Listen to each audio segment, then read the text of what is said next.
Praise God. దేవుని నామానికి స్తోత్రములు. ఉదయకాల ధ్యానమునకు మన ప్రభువును రక్షకుడును అయిన యేసుక్రీస్తు పరిశుద్ధ నామంలో మిమ్మల్ని కూడా ప్రేమపూర్వకంగా ఆహ్వానిస్తూ ఉన్నాను. ఈ ఉదయకాల ధ్యానంలో మనం ఆదికాండం గ్రంథం 42వ అధ్యాయంలో నుంచి కొన్ని వచనాలను ధ్యానం చేద్దాం. Let us pray before we start our meditation. పరిశుద్ధుడా, మా ప్రియ రక్షక, మా ప్రభువా, మీ వాక్యము చేత ఈ ఉదయకాలమందు మా ప్రియులను మమ్మను దర్శించండి. ప్రభువా, మా మనస్సాక్షులు వాతవేయబడిన మనస్సాక్షులుగా కాకుండా పరిశుద్ధాత్మని యొక్క ప్రాంప్టింగ్స్ని ఎల్లప్పుడూ కూడా అర్థం చేసుకొని రెస్పాండ్ అయ్యే విధంగా మా మనస్సాక్షులు ఉండునట్లు కృప చూపించుమని ఈ ఉదయకాల ధ్యానంలో యోసేపు యొక్క అన్నల యొక్క మనస్సాక్షిని నీవు ఏ విధంగా సరిచేయటానికి పరిస్థితులను మారుస్తూ ఉన్నావో, వారిని ఏ విధంగా మౌల్డ్ చేయడానికి మీరు తండ్రి ప్రయత్నం చేస్తున్నారో మేము ధ్యానించుచుండగా, మాలో ఎవరికైనా సరే వాత వేయబడిన మనస్సాక్షి ఉన్నట్లయితే మమ్మను దర్శించి మా యొక్క పరిస్థితులను మాకు తెలియచేయమని, మీ ఎదుట మేము సరిచేసుకొనున్నట్లుగా కృప చూపించమని క్రీస్తు యేసు నామములో ప్రార్థిస్తున్నాం తండ్రి, amen. Praise God and welcome to the morning meditation. దేవుడు కొన్ని ప్రకృతి వైపరీత్యాలను ఉపయోగించుకొని తన బిడ్డలైన వారి యొక్క మనస్సాక్షులను సరిచేయడానికి ఏ విధంగా తన యొక్క ప్రణాళికలో కార్యక్రమాలను జరిగిస్తారు అనే దానిని 42వ అధ్యాయం ఆదికాండంలో మనం చూడబోతున్నాం.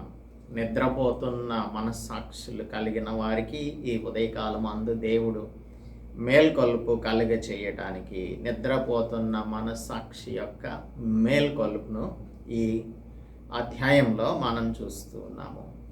ఆదికాండం గ్రంథంలో 34వ అధ్యాయం 25వ వచనంలో షిమియోను లేవీయులు షెకెము అనే ప్రాంతంలో జీవించుచూ ఉంటుండగా వారి యొక్క సహోదరి చెరపబడటాన్ని బట్టి ఆ షెకెము ఊరిలో ఉన్న పురుషులందరినీ కూడా హతమార్చి వారి యొక్క గొర్రెలను, పశువులను, గాడిదలను, ధనమును దోచుకొని వారి స్త్రీలను చెరపట్టి తీసుకొని వచ్చారు. వారి సహోదరి ఒక్కరితేనో వారు పాడు చేసినందుకు గాను అనేక మంది స్త్రీలను చెరపట్టి తీసుకొని వచ్చారు. ఇది వారి యొక్క హృదయ కాఠిన్యానికి సాదృశ్యంగా మనకు కనిపిస్తుంది. దానిని గురించిన పశ్చాత్తాపం వారి యొక్క హృదయాలలో లేదు. ఆ తర్వాత అదే అధ్యాయం 34వ అధ్యాయం 22వ వచనంలో రూబేను తన తండ్రి ఉపపత్ని అయిన బిల్హాతో శయనించెను అని వ్రాయబడి ఉంది. ఇది ఇజ్రాయేల్ అంతా కూడా వినిపించింది. ఇది ఘోరమైన దుష్కార్యం. ఆ దుష్కార్యమును బట్టి రూబెన్ కూడా దేవుని సన్నిధిలో క్షమాపణ కోరుకోవడం లేదు.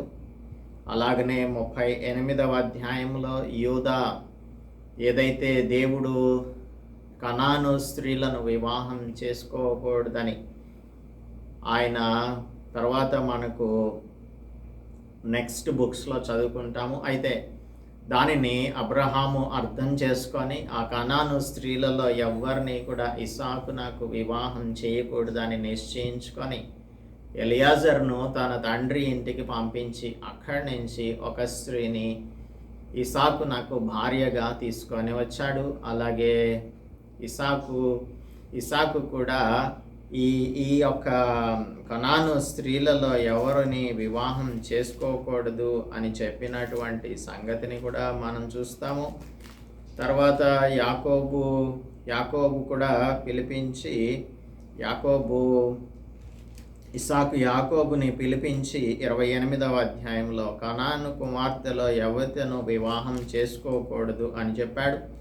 ఆ తర్వాత యాకోబు తన యొక్క భార్య కూడా వారి యొక్క కుమారుడైన ఏశావు అన్య స్త్రీలను వివాహం చేసుకోవడం వలన ఎంతగా వారు ఇబ్బంది పడ్డారు అనే దానిని కూడా చూస్తూ ఉన్నాము. అయితే యూదా అదే తప్పిదాన్ని చేస్తూ ఉన్నాడు. కనానీయుల కుమార్తెలో ఒకదానిని వివాహం చేసుకున్నాడు. 38వ అధ్యాయంలో చూసినట్టయితే ఆ కనానీయురాలికి ఇద్దరు కుమారులను కన్నాడు. ఆ తర్వాత తామరు విషయంలో తాను మోసగించినట్లుగా 38వ అధ్యాయం 14వ వచనం చూస్తాము. టెంపుల్ ప్రాస్టిట్యూషన్ చేసినట్లుగా 38వ అధ్యాయంలో మనం 16వ వచనంలో చూస్తూ ఉన్నాము. అలాగనే ఈ అన్నలైన వారు యోసేపును 20 తులముల వెండికి 37వ అధ్యాయంలో అమ్మేసినట్లుగా కూడా చూస్తూ ఉన్నాం. ఇవన్నీ కూడా దేవునికి దూరమైన పరిస్థితులలో, కనానీయుల యొక్క సహవాసంలో, వారి యొక్క ఫెలోషిప్లో జీవించటం వలన వీరి యొక్క మనస్సాక్షులు ఏమాత్రం కూడా పనిచేయడం లేదు. అన్యులైన వారి కంటే హీనమైన రీతిలో యాకోబు యొక్క కుటుంబం జీవిస్తూ ఉంది. అటువంటి పరిస్థితులలో 20 సంవత్సరాల పాటు సుమారుగా వారు వాత వేయబడిన మనస్సాక్షితో జీవిస్తూ ఉన్నారు. కనానులో జీవితం వారికి చాలా కంఫర్టబుల్గా ఉంది. ఎందుకంటే వారు చేసేటువంటి పనులన్నీ కూడా వారు చేస్తూనే ఉన్నారు. ఎటువంటి భయము లేకుండా ఉన్నారు. అటువంటి స్థితిలో దేవుడు వారి యొక్క మనస్సాక్షులను మేల్కొల్పటానికి ఒక న్యాచురల్ డిజాస్టర్ని వినియోగించుకుంటున్నాడు. అదే ఇక్కడ కరువు.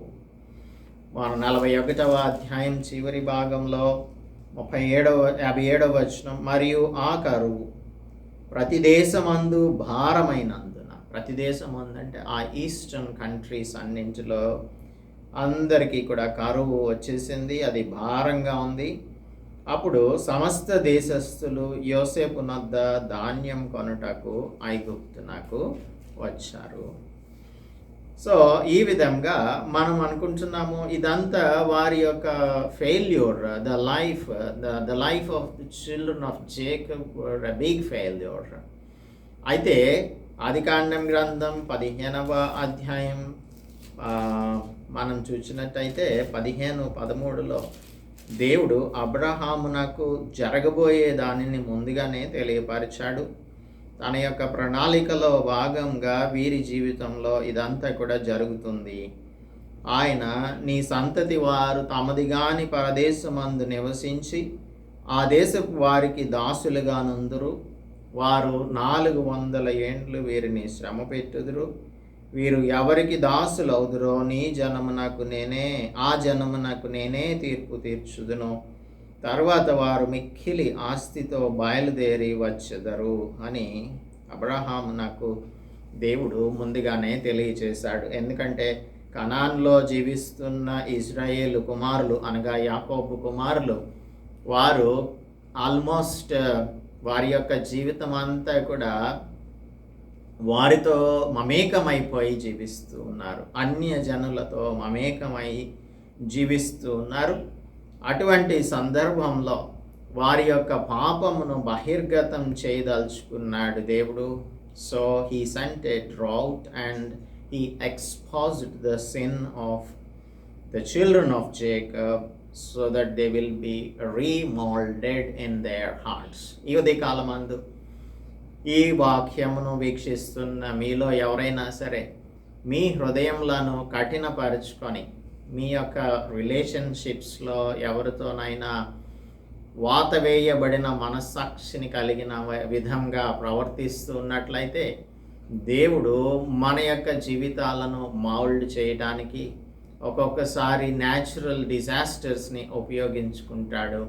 అటువంటి డిజాస్ట్రస్ కండిషన్ మీ జీవితంలో ఒకవేళ ఈ సమయంలో గనక కలిగి ఉన్నట్లయితే దేవుడు మనలను తన స్వరూప్యంలోనికి మలచడానికి మన పాపంలను మనకు తెలియపరచడానికే ఇది చేస్తున్నాడన్న సంగతిని అర్థం చేసుకొని మనం ఎప్పుడైతే గతంలో ఏదైనా పాపం చేసినట్టయితే దానిని ఒప్పుకొని విడిచిపెట్టాలని జ్ఞాపకం చేస్తూ ఉన్నాడు దేవుడు.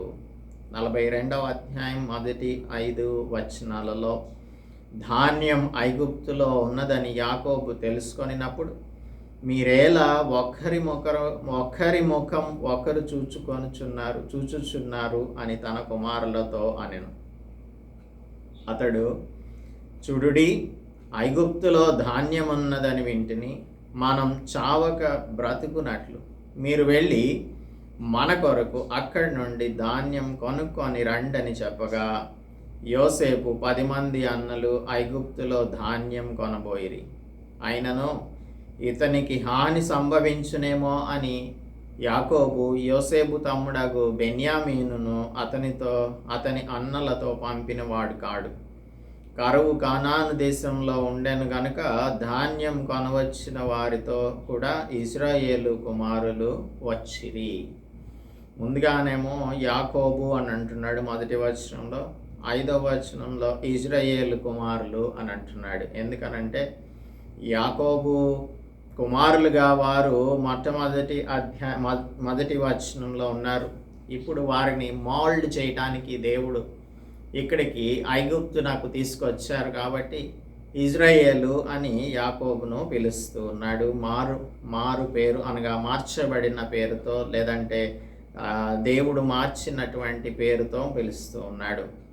సో కరువు తూర్పు ప్రపంచ సమస్య మాత్రమే కాదు, అది యాకోబు యొక్క కుటుంబ సమస్యగా ఉంది. మరి ఇక్కడ ఐగుప్తులో ధాన్యం లభిస్తుంది అని చెప్తున్నప్పుడు వీరేం చేస్తున్నారు? ఒకరి ముఖం ఒకరు చూసుకుంటున్నారు. ఎందుకు వీరు ఒకరి ముఖం ఒకరు చూసుకుంటున్నారు అని అంటే ఆ యొక్క ఎక్స్ప్రెషన్ని జేకబ్ గుర్తించగలిగాడు. ఏంటి ధాన్యం ఉంది అంటే సంతోషించాలి కానీ తీసుకురావడానికి వెళ్ళాలి కానీ ఒకరి ముఖాలు ఒకళ్ళు చూసుకుంటున్నారేంటి? There is some kind of a terrible secret in the hearts of the brothers of Joseph. Yosepu అన్నలలో ఒక భయంకరమైన పాపం నిండి ఉంది. అది సీక్రెట్గా వారి యొక్క హృదయాలలో ఉంది. ఈజిప్ట్ అనే మాట వినిపిస్తే వారి మనస్సాక్షిలో కదలిక వస్తుంది. చూడండి, ఒకరి ముఖాలు ఒకరు చూసుకుంటున్నారు, వింతైన ఎక్స్ప్రెషన్ని పెడుతూ ఉన్నారు. అది జేకబ్ దానిని గుర్తిస్తూ ఉన్నాడు. వారి యొక్క ముఖాలలో అపరాధ భావం కనిపిస్తుంది. వారిలో ఉన్న అపరాధమే వారికి ఈ విధమైన ఎక్స్ప్రెషన్స్ని పెట్టడానికి కారణమైంది. ఇటువంటి భయంకరమైన రహస్యాన్ని గుండెల్లో దాచుకొని వారు ఏదో గొప్పవారిలాగాను, మంచివారిలాగాను, యథార్థవంతుల్లాగాను జీవిస్తున్నారు. మనలో కూడా చాలామంది ఇటువంటి భయంకరమైన పాపాన్ని హృదయంలో దాచుకొని చాలా గొప్పవారిలాగా, సంఘంలో పెద్దవారిలాగా చలామణి అయిపోతుండేవారు అనేక మంది ఉంటూ ఉంటారు.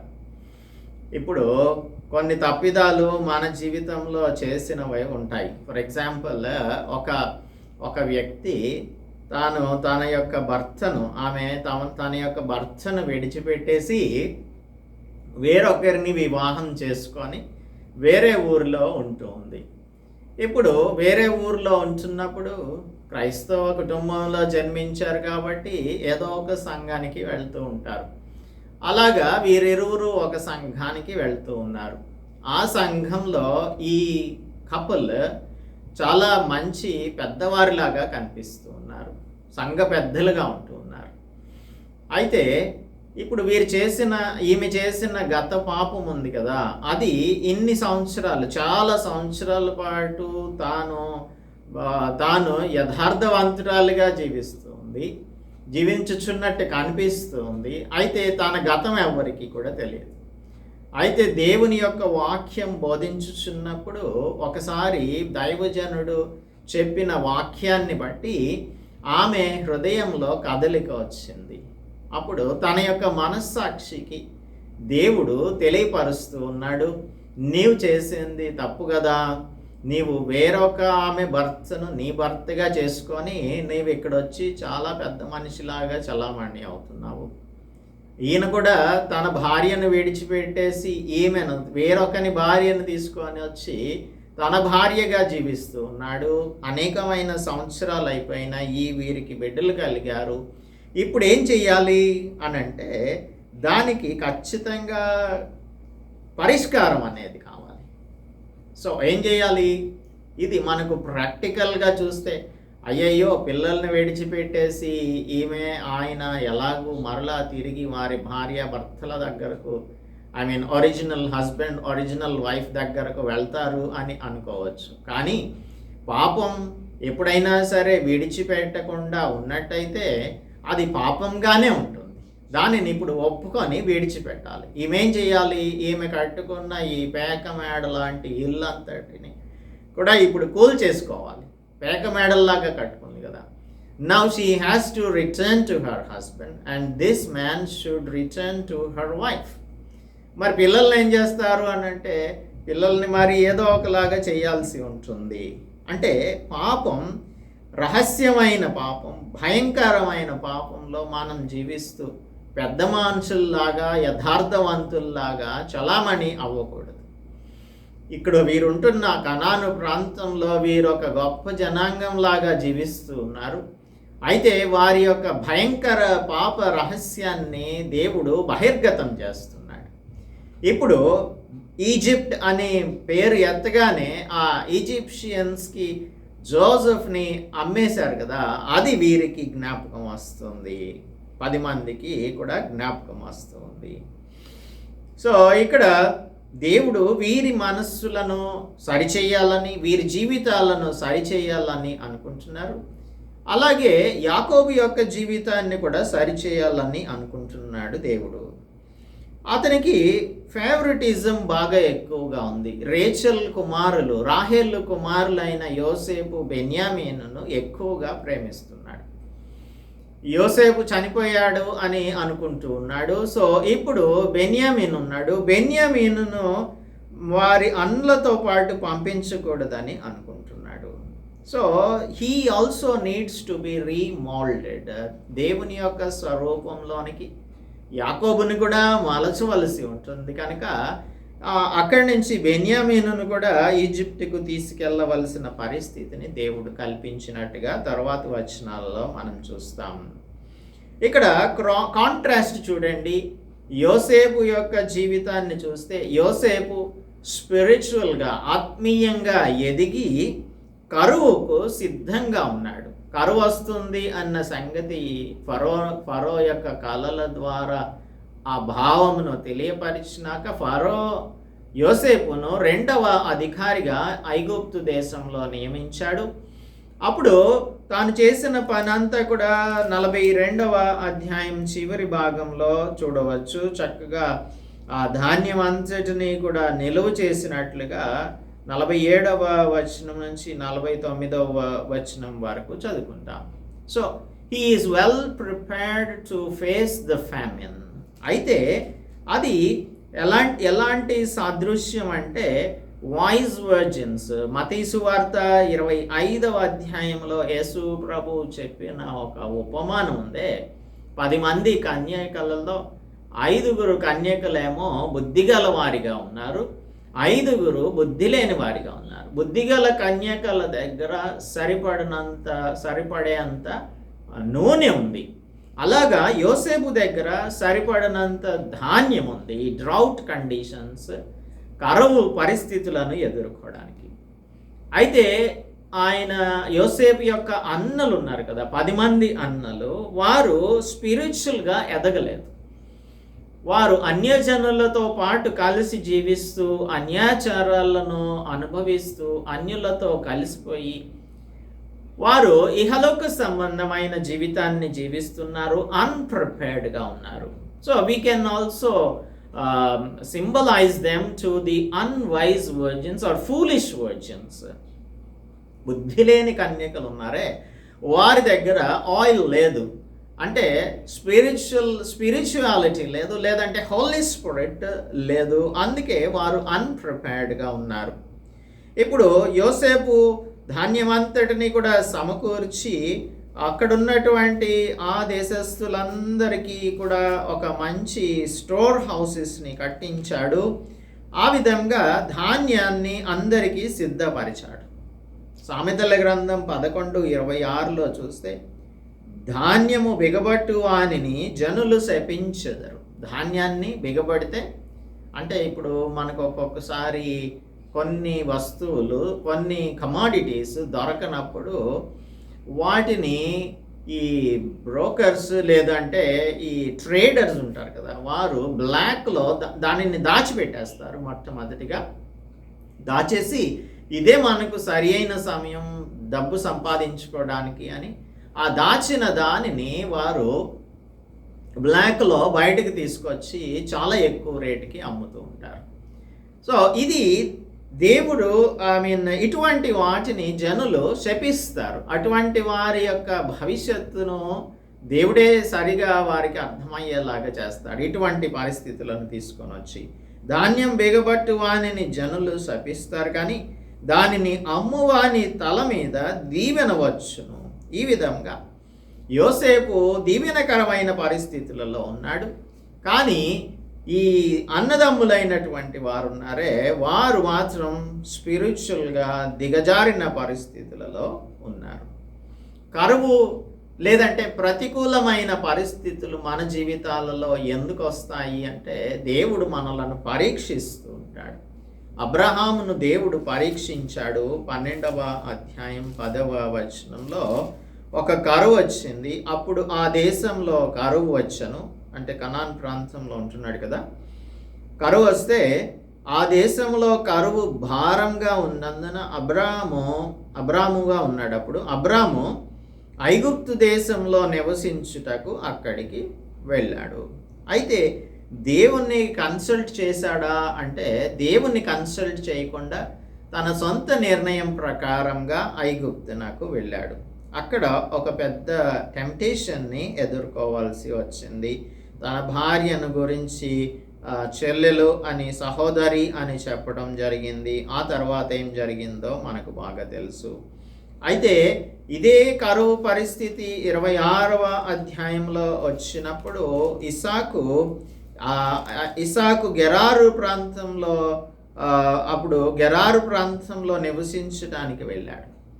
కానీ దేవుడు ఏం చెప్పాడు? 2వ వచనంలో 26:2 అక్కడ యెహోవా అతనికి ప్రత్యక్షమై, నీవు ఐగుప్తులోనికి వెళ్ళక నేను నీతో చెప్పు దేశమందు నివసించుము, ఈ దేశమందు పరవాసి అయ్యుండుము, నేను నీకు తోడయ్యుండి నిన్ను ఆశీర్వదించదను అని చెప్పాడు. అప్పుడు ఇస్సాకు దానికి లోబడ్డాడు. కనుక కరువు వచ్చినప్పుడు అది దేవుడు మనకు పరీక్షగా పెడుతున్నాడన్న సంగతిని గుర్తించి దేవుణ్ణి మనం అడగటం మంచిది, కానీ మన సొంత నిర్ణయాలను తీసుకోకూడదు. కొన్ని వందల సంవత్సరాల తర్వాత 2వ సమూయేలు గ్రంథంలో ఒక కరువు వచ్చింది. 21వ అధ్యాయం 21st చాప్టర్ 1st verseలో, దావీదు కాలమున 3 సంవత్సరములు విడవకుండా, అంటే ఎవ్రీ ఇయర్ కరువులు కలగగా దావీదు యెహోవాతో మనవి చేశాను. ఏం చేస్తున్నాడు? దేవుని సన్నిధిలోనికి వెళ్ళి మనవి చేస్తున్నాడు. ఏం చెయ్యాలి నేను అని అడుగుతున్నాడు. కనుక ఇటువంటి పరిస్థితులలో దేవుణ్ణి మనం అడగాల్సి ఉంటుంది. కరువు అనేది ఆర్ డెస్పరేట్ కండిషన్ అనేది మన జీవితంలో వచ్చినప్పుడు, lord what should I do అని మనం అడగాల్సి ఉంటుంది. Is it because of any of the sins I have committed previously? గతంలో నేను చేసిన పాపమును బట్టి ఒకవేళ ఇటువంటి డెస్పరేట్ కండిషన్స్ వచ్చాయా ఏంటి అని అడిగి, ఒకవేళ ఈ యోసేపు అన్నలు ఏ విధంగా అయితే తప్పిదం చేశారో అటువంటి తప్పిదం లేదంటే ఇంకేదైనా తప్పిదం చేసినట్టయితే దానిని మనం అడ్మిట్ చేసేలాగా ఉండాలి, కన్ఫెస్ చేసుకునే వారంలాగా ఉండాలి. 33వ కీర్తన 18, 19 వచనాల్లో ఏం చెప్తున్నాడు అని అంటే, 33వ కీర్తన 18, 19, వారి ప్రాణమును మరణం నుండి తప్పించుటకును, కరువులో వారిని సజీవులుగా కాపాడుటకును యెహోవా దృష్టి ఆయన యందు భయభక్తులు గల వారి మీదను, ఆయన కృప కొరకు కనిపెట్టు వారి మీదను నిలుచుచున్నది. సో దేవుడు మనల్ని దృష్టిస్తున్నాడు. ఆయన కృప కొరకు కనిపెట్టుకునే వారి మీద యెహోవా దృష్టి ఉంటుంది. అందుకే మనలను మరణానికి అప్పగించడు. కరువు వచ్చినా కూడా సజీవులుగా మనలను కాపాడుతాడు. ఇది ఎందుకు వస్తుంది అంటే మనలను సరిచేయడానికి వస్తుంది అనేది మనం అర్థం చేసుకోవాలి.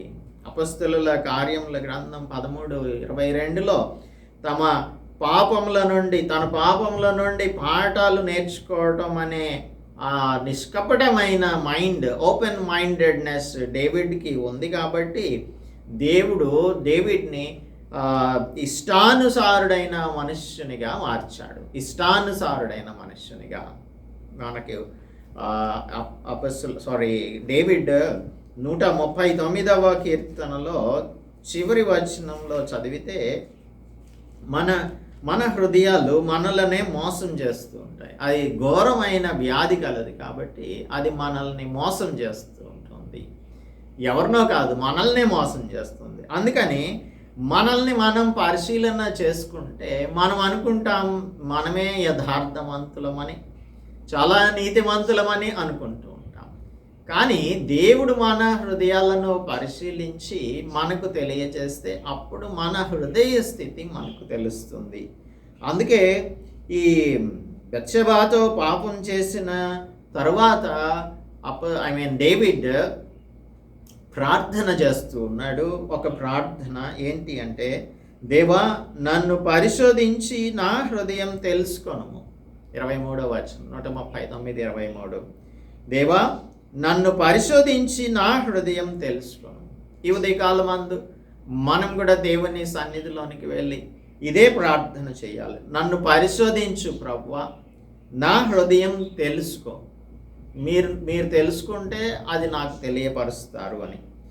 ఓకే, నన్ను పరీక్షించి నా ఆలోచనలను తెలుసుకో.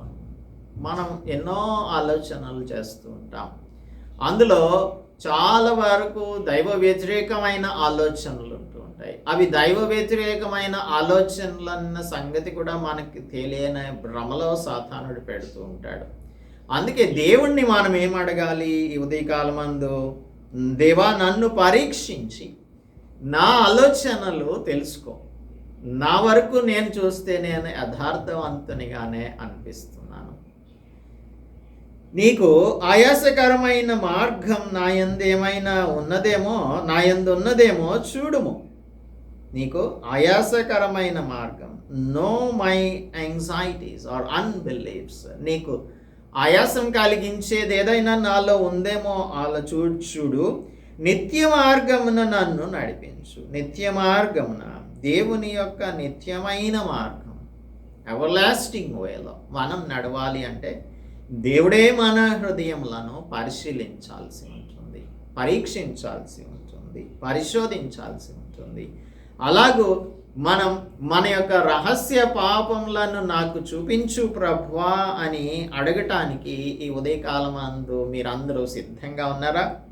ఒకవేళ మనలో ఇటువంటి పాపాలు లాంగ్ స్టాండింగ్ సిన్స్ అనేక సంవత్సరాలుగా, ఇప్పుడు ఎలాంటి పాపాలు ఉంటూ ఉంటాయంటే మన కుటుంబంలోని వారితోనే సరి అయిన సమాధానం ఉండదు.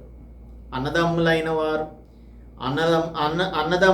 వారు వారి యొక్క సహోదరులతోనూ సహోదరీలతోనూ మాట్లాడకుండా అనేక సంవత్సరాల పాటు ఉంటూ ఉంటారు. మరి సమాధానం లేకుండా మనం దేవుని సన్నిధిలోనికి ఏ విధంగా వెళ్ళి మన యొక్క ప్రార్థనలను విజ్ఞాపనలను చేయగలుగుతాము? మన ప్రార్థన మన విజ్ఞాపన దేవుని దగ్గరకు చేరదు. అందుకే ఈరోజు దేవుడు నీతోనే మాట్లాడుతూ ఉన్నాడు. నీవు నీ కుటుంబ సభ్యులతో సమాధానపడు. ఎంతో కాలంగా నీవు మాట్లాడట్లేదు కదా, ఈరోజు నీవు వెళ్ళి సమాధానపడమని చెప్తున్నాడు. అలాగే ఇందాక మనం చెప్పుకున్నటువంటి ఒక పాపంను గురించి లాంగ్ స్టాండింగ్ సిన్స్ చాలా ఉంటూ ఉంటాయి. అవి మనం పాపం అని అనుకోము. అటువంటి పాపాలన్నింటినీ కూడా విడిచిపెట్టాల్సి ఉంటుంది. దేవునితో సమాధానం కావాలి అంటే ఇటువంటి పాపాన్ని నీవు విడిచిపెట్టకపోతే దేవుడు ఇలాంటి కరువు పరిస్థితిని తీసుకొని వచ్చి ఏదో ఒక రోజున నీ పాపం నిన్ను పట్టుకునేలాగా చేస్తాడు. యోసేపు అన్నలు వారి యొక్క పాపాన్ని తెలుసుకుంటున్నారు. 21వ వచనం చదివితే, అప్పుడు వారు నిశ్చయంగా మన సహోదరుని ఎడల మనం చేసిన అపరాధమునకు శిక్ష పొందుచున్నాము. అతడు మనలను బతిమాలు కొనినప్పుడు మనం అతని వేదన చూచియూ వినకపోతిమి. అందువలన ఈ వేదన మనకు వచ్చునని ఒకనితో ఒకడు మాట్లాడుకొనిరి. ఇటువంటి పరిస్థితి వచ్చే వరకు వారి యొక్క హృదయ స్థితిని వారు ఎరగలేకపోయారు. దేవుడు కరువు రప్పించి వారిని ఐగుప్తుకు తీసుకురావాల్సిన పరిస్థితి రప్పించాడు. అటువంటి పరిస్థితి మన జీవితంలో రాకమునిపే ఈరోజే దేవుడు నీతో చెప్తూ ఉన్నాడు, మనతో చెప్తూ ఉన్నాడు. ఇలాంటి పాపం ఏదైనా చాలా కాలం నుంచి నీ హృదయంలో రహస్యంగా దాచిపెట్టుకొని ఉంటే దానిని దేవుని సన్నిధిలో ఒప్పుకొని విడిచిపెట్టి నీ జీవితాన్ని సరిచేసుకో. నిత్య మార్గమున నన్ను నడిపించు అని డేవిడ్ ఎలాగో ప్రేయర్ చేస్తున్నాడో అలాగా నిత్య మార్గమున నన్ను నడిపించు ప్రభువా, ఈ పాప మార్గంలో నేను జీవించను అని దీనిని విడిచిపెట్టి దేవునితో సమాధానపడు. దేవుడు నిన్ను క్షమిస్తాడు. ఒకవేళ దీనిని గనక నీవు వాతవేయబడిన మనస్సాక్షి కలిగిన దానిగా ఉన్నట్టయితే దేవుడు దీనిని ఎంత మాత్రము ఒప్పుకోడు. దేవుని రాజ్య వారసులంగా మనం జీవించలేమన్న సంగతి మాత్రం స్పష్టం. So decide this morning whether there is something that is hidden in your heart. దానిని ఒప్పుకో, విడిచిపెట్టు. సత్య మార్గం, నిత్య మార్గమున దేవుడు మనలను నడిపిస్తాడు. ప్రార్థించుకుందాం. పరిశుద్ధుడా, మా ప్రియ రక్షక, మా ప్రభువా, యాకోబు యొక్క కుటుంబంలో అంతా కూడా ఆయన ఈ అన్య సంబంధమైన జీవితంతో వారు కంఫర్టబుల్గా జీవిస్తున్నారు, అన్యులతో కలిసి జీవిస్తున్నారు. మేము కూడా ఈ లోక సంబంధమైన జీవితంలో సంతోషకరంగా సౌఖ్యవంతంగా సాగిపోతూ ఉన్నాం. మాలో నాయన వాతవేయబడినటువంటి మనస్సాక్షిని బట్టి పాపమును ఒప్పుకొని విడిచిపెట్టలేని వారంగా ఉంటూ ఉన్నాం. కరువును, ఒక న్యాచురల్ డిజాస్టర్ని మీరు తీసుకొని వచ్చి యాకోబు యొక్క కుటుంబాన్ని మాల్డ్ చేయడానికి మీరు ఏ విధంగా ఈ అధ్యాయంలో ప్రయత్నిస్తున్నారో మమ్మలను కూడా మీ స్వరూప్యంలోనికి మార్చడానికి ఈ ఏవైతే ఆటంకములుగా ఉన్న పాపాలు ఉన్నాయో వాటిని విడిచిపెట్టమని ఉదయకాలమందు మాకు తెలియజేస్తున్నందుకే వందనములు చెల్లిస్తూ మా హృదయములు మీ ఎదుట సరి అయినవిగా ఉండునట్లు, యథార్థవంతులముగా మీ ఎదుట మేము కనబడగలుగునట్లు, మా పాపములను మేము ఒప్పుకొని విడిచిపెట్టినట్టు మాకు సహాయము అనుగ్రహించమని క్రీస్తు యేసు పరిశుద్ధ నామంలో ప్రార్థిస్తున్నాము తండ్రి. ఆమెన్. దేవుని నామానికి స్తోత్రం. అందరికీ వందనాలు. ఏదైనా భయంకరమైన రహస్య పాపం నీ హృదయంలో దాగి ఉన్నట్టయితే ఈ ఉదయకాలం అందే దానిని దేవుని సన్నిధిలోనికి తీసుకొని వచ్చి ఆయనకు అప్పగించి విడిచిపెట్టి దేవునితో సమాధానపడు. లేదంటే నిత్య నరకానికి వెళ్తావు. జాగ్రత్త.